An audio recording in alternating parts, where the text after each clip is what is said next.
No es comprensible cómo un poder judicial ha dicho que los padres de familia, que son los integrantes de la célula de una sociedad, la familia, no puede intervenir en la política del Ministerio de Educación. Me solicita una interrupción el señor congresista Tubino. Tiene la interrupción, congresista Tubino. Sí, muchas gracias, señora presidenta. Yo quiero insistir porque he estado escuchando atentamente las intervenciones de los parlamentarios y la verdad que escucho temas que nos preocupan y preocupan al país, preocupan para los textos escolares, cuando se comienza a decir o a tratar de dejar a las Fuerzas Armadas o llevarnos, porque hay corriente de pensamiento así, que acá hubieron terroristas de Estado, que acá hubieron dos bandos enfrentados, una locura cambiar la historia de esa manera. Las Fuerzas Armadas realizaron más de 100.000 operaciones con la policía durante 20 años. Y si se cuestionan algunas de esas operaciones, no es la generalidad.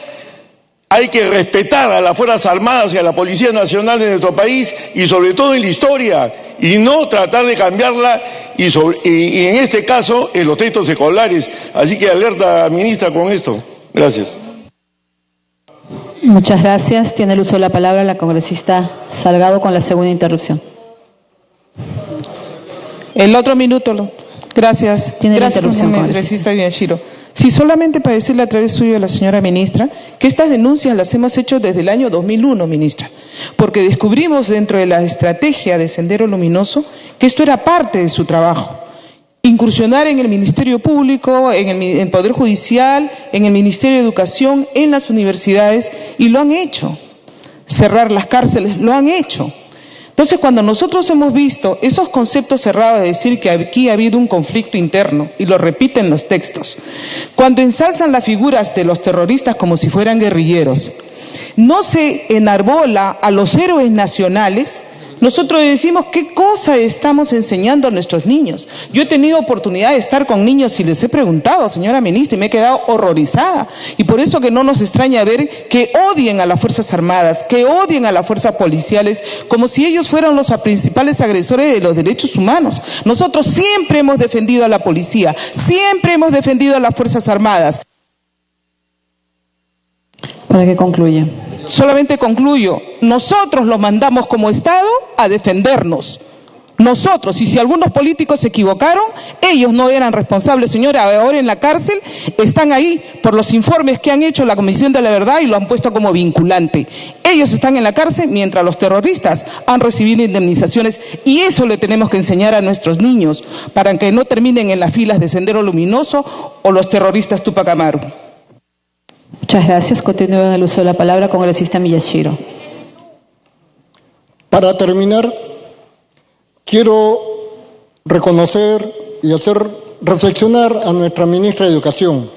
He visto su currículum y usted tiene como especialidad el lenguaje y literatura. Y si nos ponemos a leer un poco sobre lo que dice la Real Academia Española de la Lengua, es una aberración utilizar el todos, el todas, el todex o el tot@s. Y ese que le llaman lenguaje inclusivo es una clara muestra que en nuestro sistema educativo está introduciéndose ideología que es ajena a la voluntad del pueblo peruano, a la cual nosotros estamos comprometidos a servir. Muchas gracias. Muchas gracias, congresista Miyashiro. Tiene el uso de la palabra el señor congresista Clayton Galván.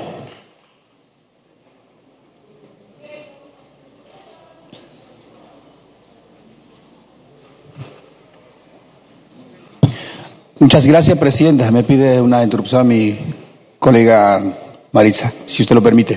Tiene la interrupción, congresista Glave. Sí. Gracias, presidenta. Presidenta, yo quiero volver a decir, como lo he dicho desde que tuve conocimiento de lo que significó Sendero Luminoso, que el terrorismo en el Perú nunca más puede volver, y que Abimael Guzmán es un criminal, es un asesino y es un terrorista, y que además de dañar a la sociedad y a la democracia, fue el responsable de una matanza sanguinaria, presidente. Sin embargo, nuestros niños también tienen que saber que el Estado, en algunos momentos de nuestra historia, respondió frente a personas que no estaban involucradas en este proceso y que no tuvieron ni siquiera derecho a defensa de una manera brutal en Ayacucho, que no podemos volver a permitir, y eso tampoco puede volver a ocurrir. Y por eso es una vergüenza que se diga, por ejemplo, que no se quiere reconocer en los libros escolares a Mama Angélica. Mama Angélica luchó por el reconocimiento durante 34 años del asesinato de su hijo a través de una ejecución extrajudicial. ¿Esto me lo he inventado yo? No. Tiene la segunda interrupción. ¿Esto lo dice la Comisión de la Verdad? No, esto lo dice una sentencia de la Sala Nacional Penal ratificada por la Corte Suprema. Señala formalmente que existe el cuartel Domingo Ayarza, conocido como cuartel Los Cabitos, donde estaba el señor Clemente Noel, donde existía, dice textualmente, tortura, desaparición y asesinato extrajudicial. En este espacio no se entregaba, dice textualmente, información a los familiares que lo solicitaban. Algunos detenidos eran liberados, otros eran enviados a otro cuartel donde eran desaparecidos, donde existía un horno. Esto está probado, donde existieron fosas con 109 desaparecidos y donde existió una zona llamada La Hollada, donde estaban estas personas enterradas, ejecutadas extrajudicialmente. Nunca más terrorismo, no. Nunca más Abimael Guzmán, no. Pero tampoco nunca más Clemente Noel, ni Comando Rodrigo Franco, ni Grupo Colina, señora presidenta. Muchas gracias, congresista. Tiene el uso de la palabra el congresista Clayton Galván. Muchas gracias, presidenta. Con el saludo cordial a mis colegas congresistas y asimismo también a nuestra ministra de Educación. Si bien es cierto, el día de hoy estamos en una interpelación a la ministra de Educación, un mecanismo de control político con la finalidad de que efectivamente pues podamos absolver algunas interrogantes aquí en este Parlamento. Considero que ha sido muy importante y necesaria la presencia de la ministra de Educación. Ha tenido y tiene la oportunidad de explicar a todos los congresistas y a los peruanos los presuntos excesos que se han cometido en relación a la información de los textos escolares de los niños y jóvenes de Perú. Es necesario determinar el grado de responsabilidad política. Es el mejor camino para avanzar con la educación de nuestro país. Comparto con el vocero de Fuerza Popular que efectivamente es necesario tener una mesa de trabajo. Yo creo que es muy importante de que efectivamente hay un trabajo mancomunado entre el Ejecutivo y el Legislativo para que de esta manera se pueda minimizar pues algunos excedentes que se ha tenido dentro de esta área. Si bien es cierto también, ministra y también colegas congresistas, el tema también es muy preocupante de lo que efectivamente pues solamente en estos meses y en estos años nos hemos enfocado en un solo enfoque que ha sido pues igualdad de género. Es muy importante hablar también de enfoque intercultural, enfoque de derechos, de enfoque de igualdad de género, también el enfoque ambiental, enfoque de orientación de bien común y el enfoque inclusivo también de la atención de la diversidad. Y es muy importante y preocupante el enfoque de la excelencia, una comparación de nuestros hijos, de nuestros alumnos, que efectivamente egresan de una institución pública y otros que egresan de una institución particular. La pregunta de muchos padres es ¿por qué los alumnos que egresan de una institución particular tienen mayor capacidad que los niños que egresan de una institución pública? Entonces, ¿qué hacer frente a ello?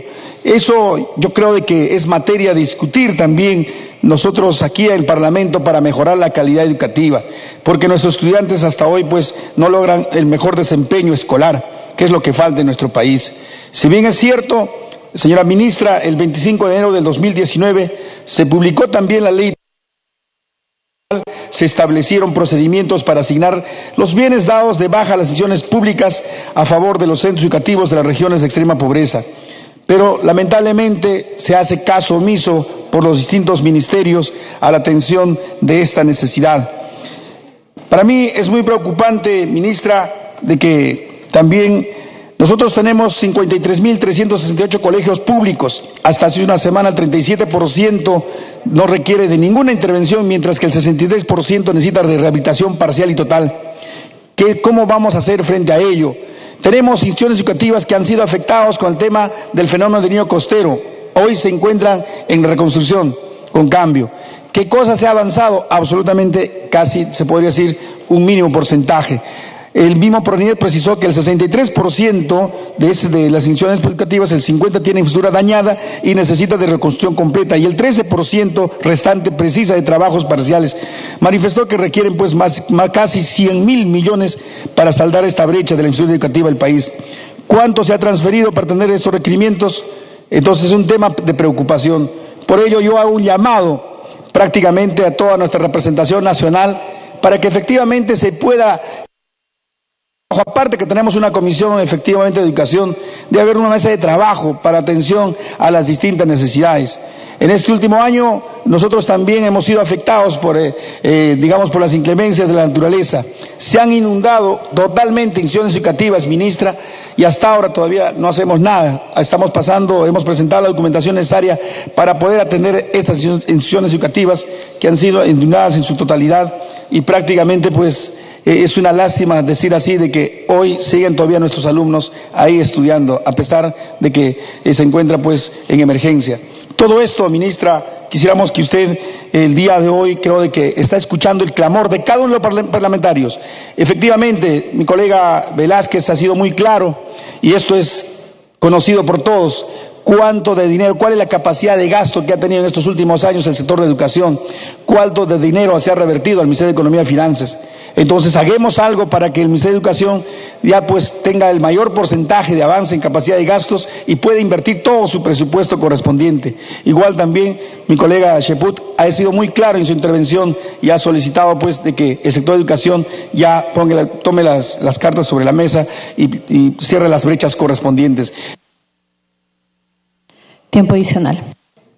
Esas recomendaciones, esos consejos, ministra, va a hacer de que efectivamente pues hagamos que el sector de educación mejore su calidad. El objetivo de todos los peruanos y de todos los padres de familia es de que la educación en nuestro país mejore, la calidad llegue a la excelencia, cual está considerada en uno de los géneros. Yo auguro, a todos los parlamentarios de que lleguemos a un consenso y que no se malinterprete. Una interpelación no es censura, no es sinónimo de censura, salvo que las cosas pues de repente sean irreparables, del cual usted también recién está dentro de la gestión hace pocos días, pocos meses todavía. Entonces está heredando los pasivos y los activos. Efectivamente, esto viene, como lo ha dicho mi colega Luz Salgado, desde el 2001 se ha venido haciendo las observaciones para el texto, desde 2011 igual, pero lamentablemente han hecho caso omiso, por eso que la herida engranda y efectivamente pues esto trae consigo, digamos, malestar para la población, malestar para los alumnos, porque muchas veces no se dice la verdad, o muchas veces el plan curricular no se adecúa a la realidad de cada uno. La educación ha pasado por distintos temas de modificación, de transformación. He tenido la experiencia de estar de cerca en tema de la municipalización Para que concluya. En el tema de la municipalización cuando yo era alcalde, y ahí he visto de cerca cómo pues se podía también trabajar entre la municipalidad y efectivamente el sector de educación. Pero lamentablemente también ha quedado pues digamos derogado este trabajo que se había implementado, y hoy nuevamente estamos en busca de la excelencia. Yo agradezco, presidente, por este 30.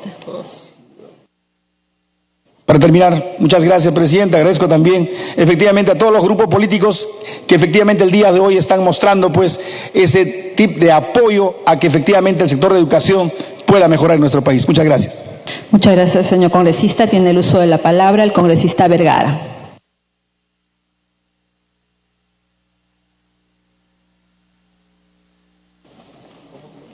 Presidenta, me pide una interrupción la congresista Scheffer, por favor, si usted lo permite.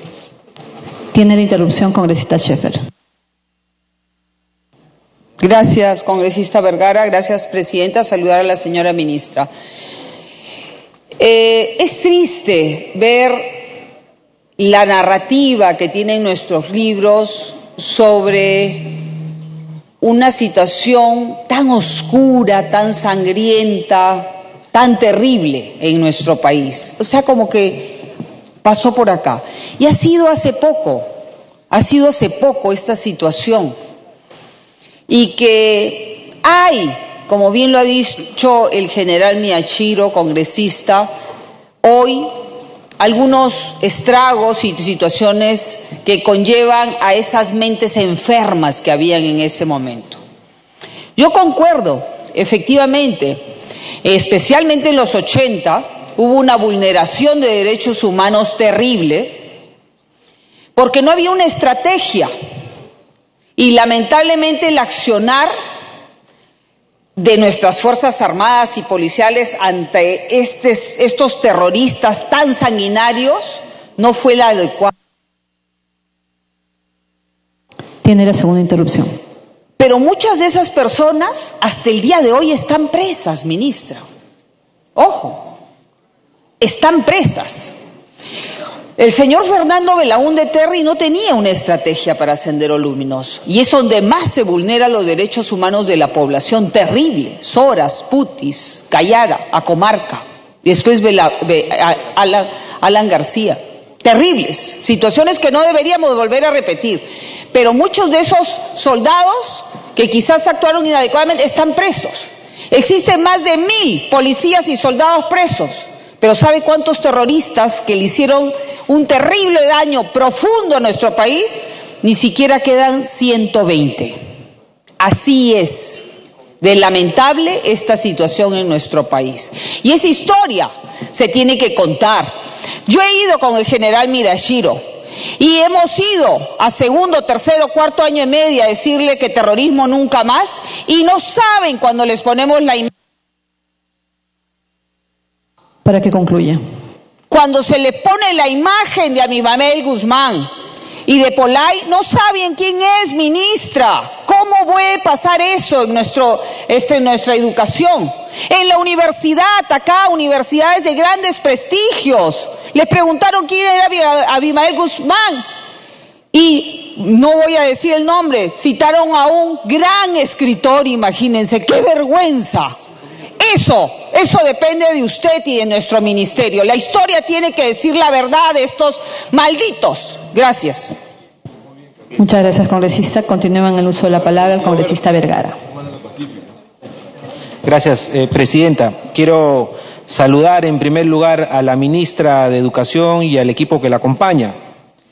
Hoy, presidente, estamos frente a un tema capaz de transformar nuestro país, y esa es la educación. Nuestra política educativa debe servir como instrumento para combatir la pobreza y para ayudarnos a salir del subdesarrollo. Yo creo, presidenta, en la educación con igualdad, justa, sin violencia, igualitaria, sin ningún tipo de discriminación. Yo lo creo.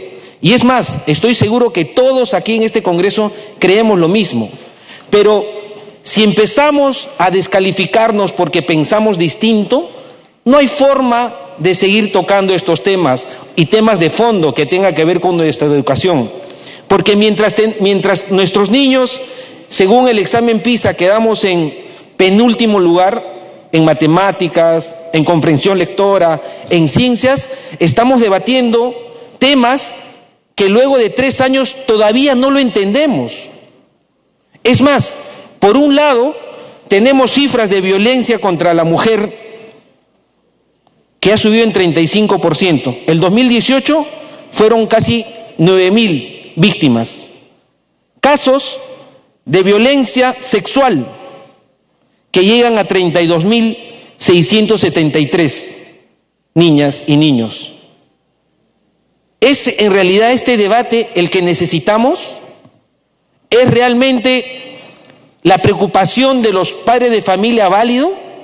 Porque los padres de familia dicen, ¿estarán en capacidad nuestros profesores de poder explicar bien este enfoque de género por el cual estamos debatiendo? A nuestros maestros, a nuestros profesores que se rajan por este país, hay que cuidarlos y hay que darles las herramientas necesarias para que lo puedan explicar. Sin embargo, estamos enfrascados en un tema que todavía muchos no lo entendemos.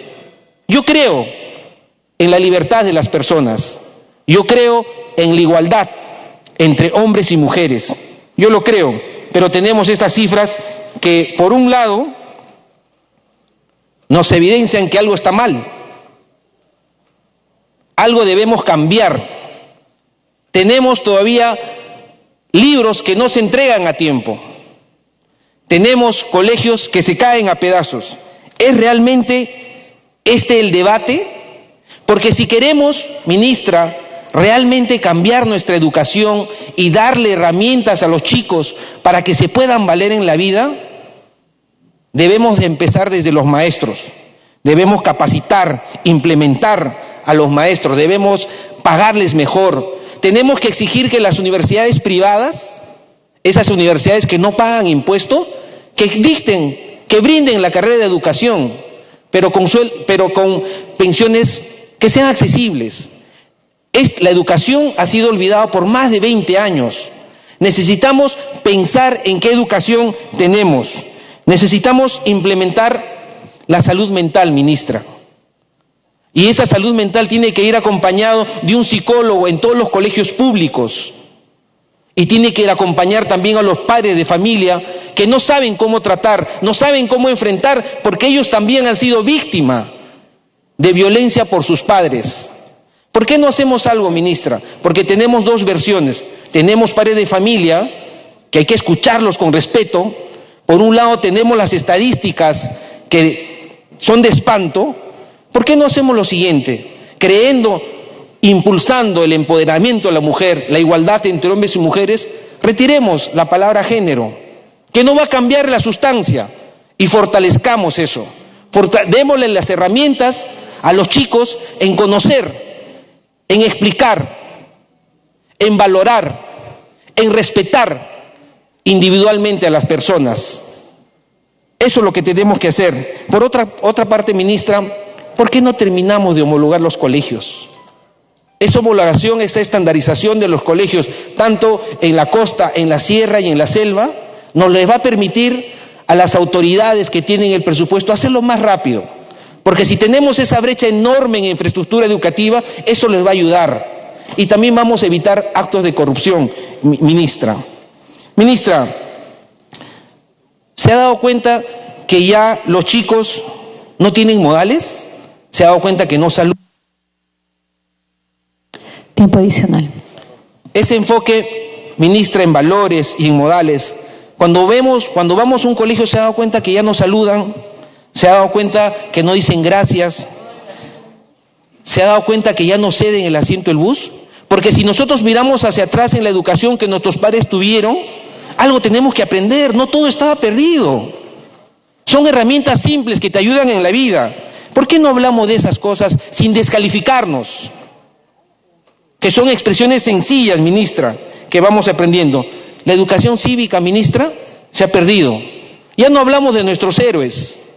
Cuando alguien habla, por ejemplo, del combate de Angamos, estoy seguro que hay niños en Piura que tienen una versión distinta a los niños de Apurímac. ¿Por qué no le contamos una misma historia para valorar nuestro país?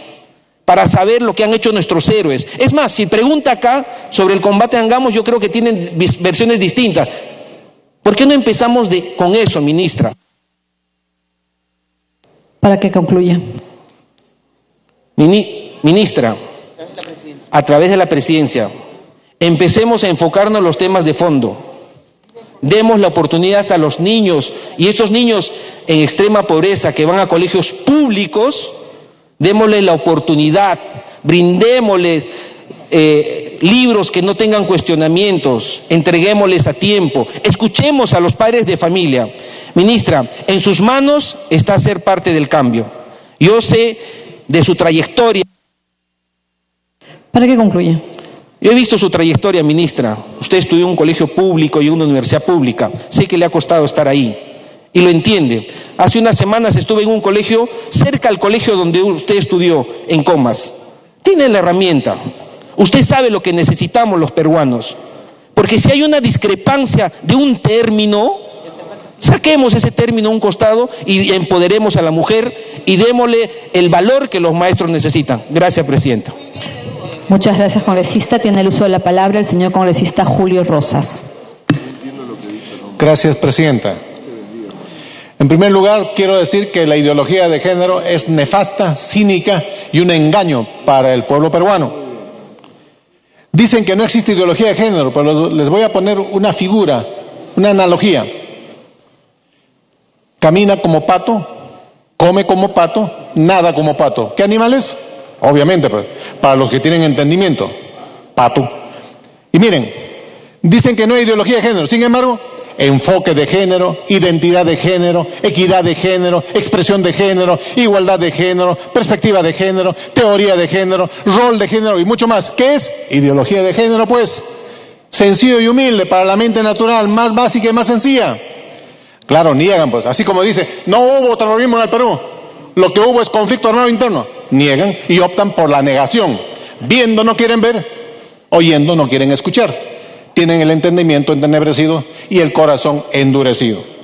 En segundo lugar, Presidenta, estamos aquí frente a todo un aparato de gobierno que sí se ha convertido en promotor y activista de la ideología de género, cuando han olvidado que han sido elegidos para gobernar y no para ser activistas ni promotores de la ideología de género, comenzando desde el presidente, el premier, la ministra, aún la Defensoría del Pueblo saca un comunicado como si solo defendiera a un grupo de personas y no a todo el pueblo. Miren, y entonces ahora están apostando por tener una policía de género. Oiga, olvidándonos del Perú. Sí, Presidenta, estamos frente a todo un aparato, inclusive mediático, económico y político. Y algunos dicen, los padres de familia, ¿qué hacen reclamando? Vamos a seguir reclamando, así como David frente a Goliat, pero tenemos confianza que esta ideología va a caer y va a desaparecer, porque invocamos a la ministra y al gobierno, solucionemos el problema, retiren la palabra género, y no lo quieren hacer. Hay peruanos, padres de familia, vemos, ¿sí? Estamos a favor del respeto a todas las personas, sin importar su condición como persona, su economía, su raza, su idioma, a todos hay que respetar. Estamos trabajando para luchar contra la violencia, todo tipo de violencia. Nosotros apostamos porque haya igualdad entre todos los peruanos, sí, igualdad ante Dios y ante la ley. Se nos acusa a nosotros diciendo de que, los conservadores, los homofóbicos, los religiosos, como son especialistas creativos y doctos en poner chapas, lanzar improperios, poner epítetos, eso sí, no somos homofóbicos. Homofóbico es aquel que odia a una persona, no odiamos. Aquí en este Congreso y en otro lugar tenemos personas que se han confesado públicamente ser homosexuales. Acabo de regalar una Biblia a un colega que públicamente ha confesado su orientación sexual. Le di la mano, lo saludé. Claro, somos colegas de trabajo. No hay ningún odio, Presidenta, en ninguna parte. Enseñamos a respetar a todas las personas. Lo que pasa, hay una hipersensibilidad. No me mires, no me digas, no me hables. Y nos llaman homofóbicos. No somos homofóbicos. Todo lo contrario, como cristianos, amamos a las personas. Y tenemos muchos amigos y personas que dejaron esa orientación y decidieron por recuperar su identidad natural. Y por eso nos acusan. También nos dicen conservadores. Sí, pues somos conservadores. Conservamos la moral de nuestra patria, la cultura milenaria, los valores peruanos, conservamos. Nos dicen machistas. ¿Quién inventó el machismo? ¿No fueron los que optaron por el darwinismo social que dice que hay sexos fuertes y sexos débiles y que hay una lucha entre lo fuerte y lo débil? Y de ahí aparece el machismo, diciendo que el hombre macho y la mujer es débil. Eso no lo inventaron los cristianos, todo lo contrario. El pensamiento cristiano reivindica la igualdad en dignidad y valor de hombres y mujeres por el mismo hecho de haber sido creados por Dios y tener su semejanza. Y por eso defendemos y luchamos sobre la igualdad para todos, sin discriminación, los verdaderos derechos.